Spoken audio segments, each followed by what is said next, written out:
मुसलमानों का कुछ अच्छा करेगा, तो ये ऐसा बिल्कुल नहीं होने वाला। और ये बात अपने माइंड से भी आप लोग निकाल दें। तो मैं आपको बड़ी बात बता दूं कि अब जो है ईरान की हालत बहुत ख़राब हो चुकी है। ईरान की जो है करेंसी बिल्कुल नीचे आ चुकी है और ईरान के अंदर महंगाई जो है फिर बढ़ने लगी है। तो इस सारे का मामला जो है वो सारे ट्रम्प की वजह से, क्योंकि ट्रम्प ने पहले भी कहा कि जैसे मैं पावर में आता हूँ सबसे पहले जो है ईरान को ख़त्म कर दूँ। ईरान ऐसा मुल्क है और ऐसा इस्लामी मुल्क है जो पूरी दुनिया के मुसलमानों के लिए लड़ाई करता है, पूरी दुनिया के मुसलमानों के लिए लड़ता है। यहाँ पर कुछ भी इख्तलाफ करेंगे भाई मुसलमानों के लिए कैसे लड़ता है। तो मैं आपको बता दूं कि जहाँ पर भी कभी किसी मुसलमान मुल्क के ऊपर हमला होता है, कुछ भी होता है, तो ईरान सबसे पहले उसके साथ खड़ा होता है। अब वजह यह है कि ईरान के साथ गद्दारी करने वाले जो देश हैं, जैसे सऊदी अरब, जैसे जॉर्डन, जैसे दुबई है, अगर ये लोग इसराइल का साथ देना छोड़ दें तो ईरान अकेला जो है अमेरिका और इसराइल का मुकाबला कर सकता है। ये बात इसमें कोई दोहराया नहीं है और इसमें कोई ऐसी बात नहीं है कि ईरान के लिए मुश्किल होगा कि वो अमेरिका और इसराइल से जंग लड़ सके।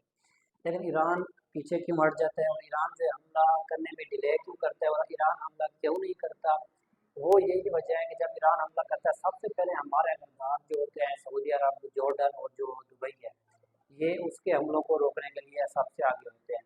जिस वजह से ईरान को हर कदम सोच समझ कर उठाना पड़ता है। और ईरान के जो हैं आयतुल्लाह खamenei, उन्होंने पहले बताया, उन्होंने कहा कि अगर हम ईरान के ऊपर डायरेक्ट हमला करते तो क्या होता है, ईरान ऐसा खुद ही चाह रहा था कि जो है ईरान जंग में कूद जाए।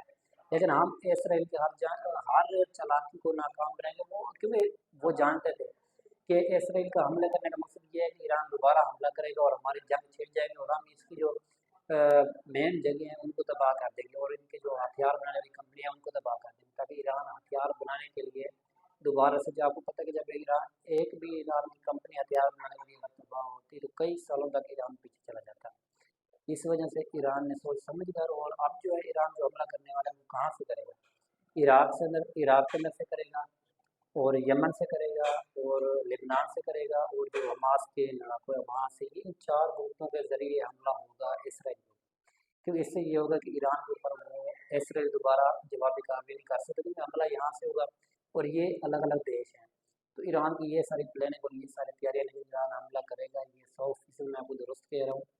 कुछ दिन डिले करके करें लेकिन हमला लास्ट में करेगा और ईरान अपनी तैयारी कर रहा है और अपनी चीज़ों को, जो चीज़ें पहले हमला हुआ और जो नाकाम है उनको पहले दुरुस्त कर रहा है, ताकि अगर हमारे ऊपर हमला होता है तो हम उसको मुकम्मल तौर पर रोक सकें।